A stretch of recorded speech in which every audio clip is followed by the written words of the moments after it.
Present మనం కాశీలో 12 సూర్య దేవాలయాల్లో ఒకటైనటువంటి లోలార్క్ ఆదిత్య టెంపుల్ దగ్గర ఉన్నాం. సో ఇది లోలార్క్ కుండం అంటారు. సో ఈ లొకేషన్ లోలార్క్ కుండ అనమాట. సో చాలా అద్భుతంగా ఉంటుంది చూడడానికి ఈ లొకేషన్. సో అదే విధంగా ఇక్కడ సూర్య భగవానుడి యొక్క విశిష్టత కూడా అంతే అద్భుతంగా ఉంటుంది. సో చూస్తున్నారు కదా, ఓం లోలార్క్ ఆదిత్యాయ నమః. సో ఆడున్నది గణేశుడు, సో వినాయకుడు, సూర్య భగవానుడు, లోలార్క్ ఆదిత్యుడు అనమాట. సో ఇక్కడ పక్కనే ఉంది లోలార్క్ కుండం. సో ఈ నీటిలో స్నానం చేస్తే 7 జన్మల పాపం అనేది పోతుందన్నమాట. సో అందుకే అంత విశిష్టత కలిగినటువంటి సూర్య దేవాలయం అని చెప్పానమాట. సో ఆ కుండంలో, సో ఈ లోలార్క్ కుండంలో అస్సీ నీరు, గంగ నీరు కలుస్తుంది అనమాట. సో ఆ నీటిలో స్నానం చేసి ఇక్కడ ఈ సూర్య భగవానుడిని దర్శనం చేసుకొని ప్రార్థించుకుంటే మనకు 7 జన్మల పాపం అనేది వెళ్ళిపోతుందంట. అందుకనే నేను ఇది చాలా విశిష్టత కలిగినటువంటి సూర్య దేవాలయం అని చెప్పాను. సో తప్పకుండా కాశీలో దర్శించుకోవాల్సిన ప్రదేశం ఇదే. ప్రజెంట్ మనం కాశీలో 12 సూర్య దేవాలయాల్లో ఒకటైనటువంటి విమలాదిత్య టెంపుల్ దగ్గర ఉన్నాం. సో ఇది గోదావరి దగ్గర ఉంటుంది అనమాట. సో లోపల ఉందన్నమాట. సో చిన్నది, చాలా పురాతనమైనటువంటి టెంపుల్ లాగా ఉంటుంది ఇది. సో చూస్తున్నారు కదా విమలాదిత్యుడు. సో విమలుడు అనే ఒక వ్యక్తి కుష్ఠరోగంతో బాధపడుతూ ఉండేవాడు అనమాట. సో అతను ఏం చేస్తాడంటే తన ఫ్యామిలీని అన్నింటినీ వదిలేసుకొని కాశీకి వస్తాడనమాట. కాశీకి వచ్చి సూర్యభగవానుడిని ప్రార్థిస్తాడనమాట. అతని భక్తికి మెచ్చి సూర్యభగవానుడు ప్రత్యక్షమై అతనికి కుష్టి వ్యాధి నుండి నయం చేసే విధంగా ఆశీర్వదిస్తాడనమాట. సో అలా విమలుడు అనే వ్యక్తి యొక్క పేరు మీదుగా ఇక్కడ విమలాదిత్యుడుగా సూర్యభగవానుడు వెలుగొందాడనమాట.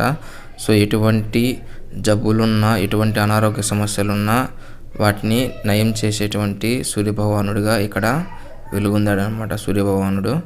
సో చూస్తున్నారు కదా, చాలా చిన్నది టెంపుల్. అసలు ఇళ్ళ మధ్యలో ఉంటుంది, చిన్న గుడి. అసలు కనుక్కోలేము అది గుడి అని కూడా తెలియదు అనమాట. ప్రజెంట్ మనం కాశీలో అరుణాదిత్య టెంపుల్ దగ్గర ఉన్నాం. 12 సూర్య దేవాలయాల్లో ఇది ఒకటనమాట. త్రిలోచనేశ్వర టెంపుల్ దగ్గర ఉంటుంది. సో మనకు కద్రువ వినత యొక్క స్టోరీ తెలుసు కదా. సో కద్రువకి పాములు కొడతాయి అనమాట. సో వినతకి 2 గుడ్లు ఉంటాయి, కానీ ఎంతసేపటికి పిల్లలు కావన్నమాట. సో వినత ఏం చేస్తానంటే తొందరపాటులో ఒక గుడ్డుని పగలగొడుతుంది. సో కద్రువకి పాములు కొట్టే కదా, నాకు ఇంకా ఎవరు పుట్టలేదని తొందరపాటులో ఒక గుడ్డుని పగలగొడితే దాంట్లో అనురుడు ఉంటాడనమాట. సో గరుత్మంతుడి అన్నానుగా చెప్పచ్చు.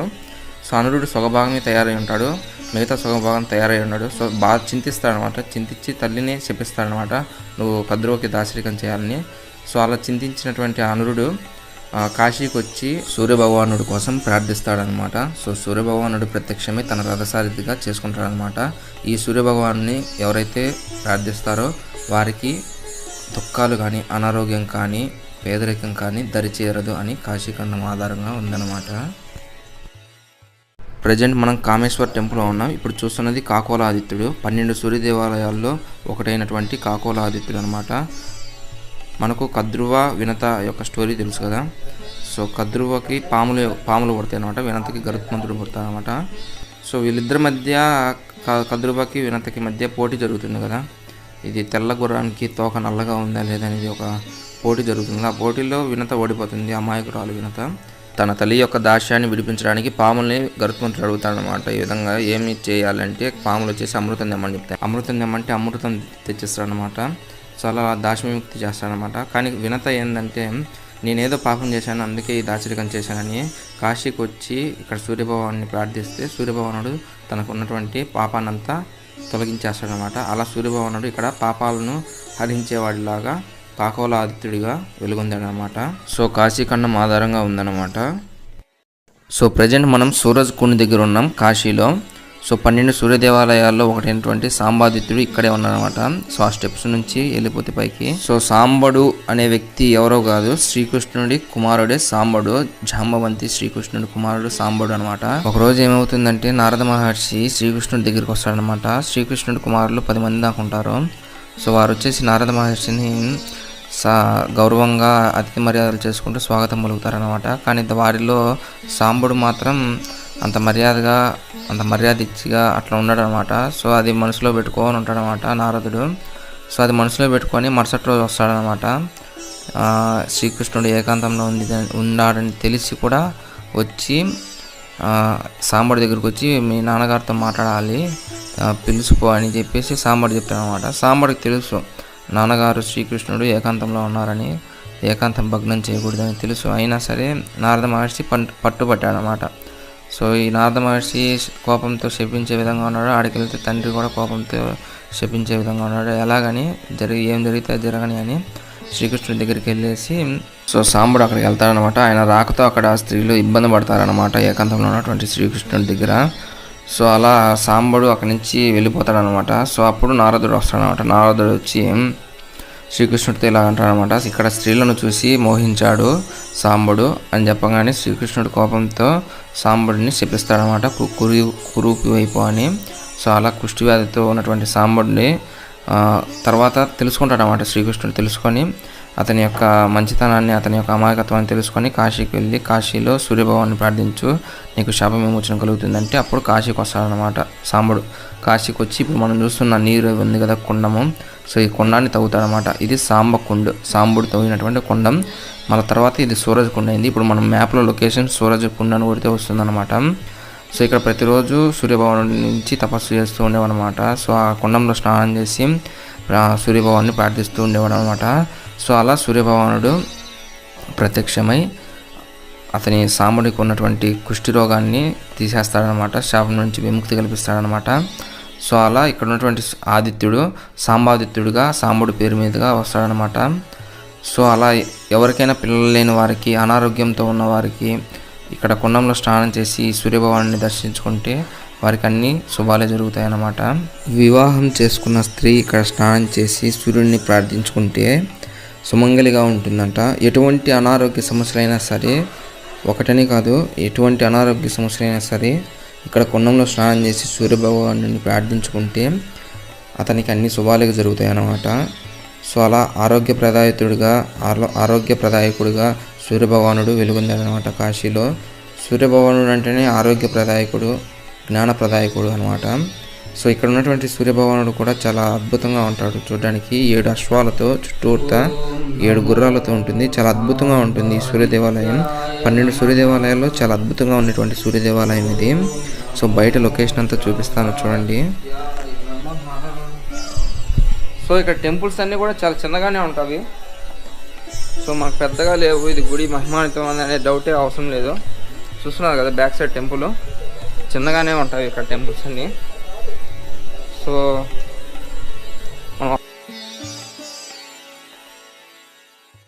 సో ఇక్కడ ఈ టెంపుల్ వచ్చేసి ఉత్తరార్క ఆదిత్యుడు టెంపుల్ అనమాట. కాశీలో 12 సూర్య దేవాలయాల్లో ఇది ఒకటి అనమాట.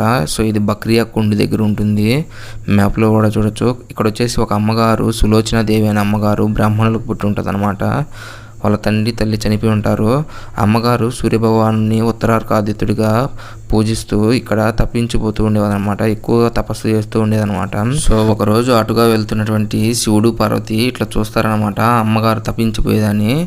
సో ప్రత్యక్షమై ఏదైనా వరం కోరుకోమంటే అమ్మగారు తన కోసం వరం కోరుకోదు. ప్రతిరోజు ఇక్కడ ఒక మేక ఇక్కడ ఉత్తరార్క కుండలో స్నానం చేస్తూ ఉంటుంది, దానికి ఇవ్వండి అని వరం అంటే దానికి వరం ఇస్తారనమాట, కాశీరాజు కూతురుగా పుట్టమని. సో ఈ అమ్మగారి మంచితనం చూసి పార్వతీదేవి తనతో పాటే ఉండేట్టుగా వరం ఇస్తుందన్నమాట. ఆ బోర్డు పక్కనే ఉంది కదా సూర్యదేవుని చిన్నది విగ్రహము, అదనమాట. ఇప్పుడు ముందుండేది దేవతలు ప్రతిష్ఠించినటువంటి పెద్ద విగ్రహం ఇది. సో కాశీలో 12 సూర్య దేవాలయాల్లో ద్రుపదాదిత్యుడు ఒకరనమాట. సో ద్రౌపదీదేవి వనవాసం వచ్చినప్పుడు పాండవులతో వనవాసం వస్తుంది కదా, అప్పుడు చింతిస్తుంది ఎలా ఈ వనవాసం అని. సో అప్పుడు కాశీకి వచ్చి సూర్యభగవాన్ని ప్రార్థిస్తుంది అనమాట. అప్పుడు సూర్యభగవానుడు ప్రత్యక్షమై ఒక పాత్రని ఇస్తాడనమాట. అది అక్షయ పాత్ర లాంటిది అనుకోవచ్చు, దాంట్లోంచి ఆహారము అన్నీ వస్తాయన్నమాట. సో అది ఇచ్చేసి అదృశ్యమవుతాడనమాట. సో అలా ద్రుపదాదిత్యుడు ఇక్కడ వెలుగుందనమాట. ద్రౌపదీదేవికి ఏం చెప్తారంటే అందరికీ వడ్డించిన తర్వాత చివరిగా మాత్రం మీరు తినండి అని చెప్పేసి వెళ్ళిపోతారనమాట. ఈ సూర్యభగవాన్ని ప్రార్థిస్తే మనకు దుఃఖాన్ని మన దరికి చేరనివ్వకుండా కాపాడుతారంట, మళ్ళీ వచ్చేసి ఆహారానికి లోటు లేకుండా దీవిస్తారంట. సో ఈ విధంగా కాశీఖండం ఆధారంగా ఉందన్నమాట. సో సంకట ఘాట్లో ఉన్నాం కాశీలో. సో ఇప్పుడు వచ్చేసి యమాదిత్యుడి దగ్గరికి వచ్చామన్నమాట. సో ఇక్కడ చాలా ఉన్నాయి ఈ సంకట ఘాట్లో, గ్రహాలు స్థాపించినటువంటి శివలింగాలు చాలా ఉన్నాయి. సో ఇప్పుడు చూస్తున్నది యమాదిత్యుని చిన్న టెంపుల్ అనమాట ఇక్కడ, కానీ దాని శక్తి మాత్రం అమోఘం. మనం ఆ టెంపుల్స్ని బేస్ చేసుకొని మనం చెప్పేదానికి కుదరదు ఇక్కడ కాశీలో. గుళ్ళు అయితే ఇక్కడ. సో ఇప్పుడు చూస్తున్నది యమాదిత్యుడు అనమాట. సో యమధర్మరాజు కాశీలో శివలింగాన్ని ప్రతిష్ఠించి తండ్రి అయినటువంటి సూర్యభగవానుని ఐడియల్ కూడా ఇక్కడ ప్రతిష్ఠిస్తాడనమాట. సో ఎవరైతే ఈ సూర్యభగవానుని దర్శించుకొని ఆ సూర్యభగవాన్ని పూజించుకుంటూ ఉంటారో వారికి యమలోకానికి ప్రవేశం లేదు, అంటే నరకానికి ప్రవేశం లేదు అంటే స్వర్గానికే వెళ్తారని దానికి అర్థం అనమాట. సో కాశీఖండం ఆధారంగా ఉందన్నమాట. కాశీలో 12 సూర్య దేవాలయాలు ఇక్కడ ఉన్నటువంటిది మయూకాదిత్యుడు. సో ఇక్కడ ఏంటంటే సూర్యభగవానుడు ఎప్పుడు చల్లగా ఉంటాడనమాట, తేమ కూడా ఉంటుంది సూర్యభగవానుడి పైన ఎప్పుడు. సో దీనికి కారణం ఏంటంటే కాశీఖండం ఆధారంగా ఏంటంటే సూర్యభగవానుడు ఇక్కడ ఒక శివలింగాన్ని ప్రతిష్ఠిస్తాడనమాట. సో అమ్మవారిని మంగళగౌరిని ప్రతిష్ఠిస్తాడనమాట. ఈ టెంపుల్లోనే ఉంది మంగళగౌరి అమ్మవారి విగ్రహం. సో ఇక్కడే చూపిస్తాను నెక్స్ట్ లాస్ట్లో. సూర్యభగవానుడు శివుడి కోసానికి ఘోరమైన తపస్సు చేస్తాడనమాట. సో ఆ తపస్సు చేస్తుంటే సూర్యభగవాను నుండి వేడి అమితంగా విడుదలవుతూ ఉంటుందన్నమాట. సో ఆ వేడికి జీవరాశులు తట్టుకోలేకపోతూ ఉంటాయి. అప్పుడు శివుడు పార్వతీదేవి సూర్యభగవాను నుండి ప్రత్యక్షమై శివుడు వచ్చేసి సూర్యభగవానుడు తాకంగానే సూర్యభగవానుడు అప్పుడు చల్లబడతాడనమాట. సో అందుకని ఎప్పుడు ఇక్కడ ఉన్నటువంటి సూర్యుని విగ్రహానికి ఎప్పుడు చల్లగా ఉంటుంది, తేమగా. ఇప్పుడు చూస్తున్నది మంగళగౌరి అమ్మవారు, సూర్యుడు స్థాపించినటువంటి అమ్మవారు పంచగంగా ఘాట్లో ఉంటుంది. కాశీలో మనం ప్రజెంట్ ఆదికేశవ ఘాట్లో ఉన్నాం. ఇక్కడ సూర్యభగవానుడు 12 సూర్యభగవానులో ఒక సూర్యభగవానుడు కేశవాదిత్యుడిగా ఉన్నాడనమాట. సో ఇక్కడ ఏం జరిగిందంటే విష్ణువు శివలింగాన్ని పూజిస్తూ ఉన్నాడనమాట ఇక్కడ. సో అప్పుడు సూర్యభగవానుడు అటు వెళ్తూ చూస్తాడనమాట. సో చూసి విష్ణు దగ్గరికి వచ్చి, మీరే పరమాత్మ కదా, మీ తర్వాతే కదా అందరు పూజలు అందుకునేది అని అడిగితే విష్ణు ఈ విధంగా చెప్తాడనమాట. కాశీలో శివుడు పరమ భగవంతుడు. లింగ విశిష్టత గురించి సూర్యభగవానుడికి ఇలా చెప్తాడనమాట విష్ణువు. ఇక్కడ లింగాన్ని నీళ్ళతో అభిషేకించి నీళ్ళు తల మీద జల్లుకుంటే పాపాలన్నీ వెళ్ళిపోతాయి అని చెప్తాడనమాట. అప్పుడు సూర్యుడు వచ్చేసి మీరే నా గురువు అని విష్ణువుని పేరు మీద కానీ కేశవాదిత్యుడిగా ఇక్కడ వెలుగొందుతాడనమాట. అప్పుడు అర్థమవుతుంది సూర్యభగవానుడికి విష్ణువు వేరు శివుడు వేరు కాదని. అలా ఎవరైతే భావిస్తారో వాళ్ళ పాపాలను హరించే విధంగా ఇక్కడ కేశవాదిత్యుడు ఉంటాడనమాట. నేపాల్ ఘాట్, కాశీలో ఇది నేపాల్ ఘాట్ అనమాట. So Pashupatinath temple. సో ఇక్కడే ఉందన్నమాట. 12 ఆదిత్యుల్లో ఒక ఆదిత్యుడు అయినటువంటి గంగాదిత్యుడు. సో చూస్తున్నారు కదా, ఇక్కడంతా వాటర్ బాగా పారాలని, ఇక్కడ వాటర్ మంచిగా ఉండాలని ఇక్కడంతా మోటరైజేషన్ ఏదో చేస్తున్నారు. సో ఇక్కడ చూస్తున్నారు కదా లోపల, సో అక్కడ కనబడుతున్నారు కదా గంగాదిత్యుడు. సో విగ్రహం పక్కన చూడండి, ఒక సాధువు విగ్రహం పక్కన ఉంది కదా చిన్న మందిరం. సో ఆ మందిరంలో ఉన్నది సూర్యభగవానుడు. సో ఇక్కడ గంగాదిత్యుడు అంటారనమాట.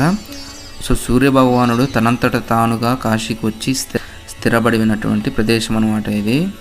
సో ఇక్కడ ఈ సూర్యభగవానుడిని మనం దర్శించుకొని పూజించుకోవడం వల్ల సో మనకి ఎవరే కానీ చీటింగ్ చేయకుండా ఆయన కాపాడుతాడనమాట. అంటే ఎవరి నుండి మనం మోసపోనీయకుండా ఆయన మనల్ని రక్షిస్తాడనమాట.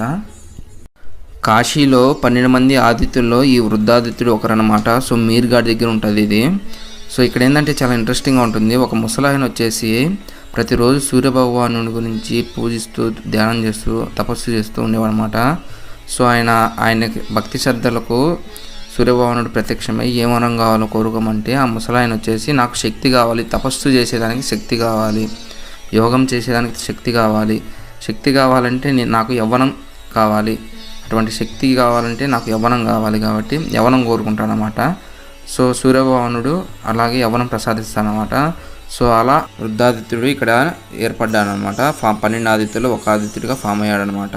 సో ఈ ఆదిత్యుని ప్రతిరోజు ఎవరైతే పూజిస్తారో ఆయన అనుగ్రహం ఎవరికైతే ఉంటుందో సో వారికి యవ్వనం అనేది సిద్ధిస్తుందని కాశీఖండంలో రాయబడింది అనమాట. సో ఇక్కడ చూస్తున్నారు కదా శివలింగాలు చాలా పురాతనమైనటువంటివి, శిథిలాలన్నీ ఉన్నాయి ఇక్కడ.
కాశీకి వెళ్తా రేపు. కాశీయా? నాన్ మీదేనా? తీసుకోవడమేనా పోతా? వామ్మో నిజమానా?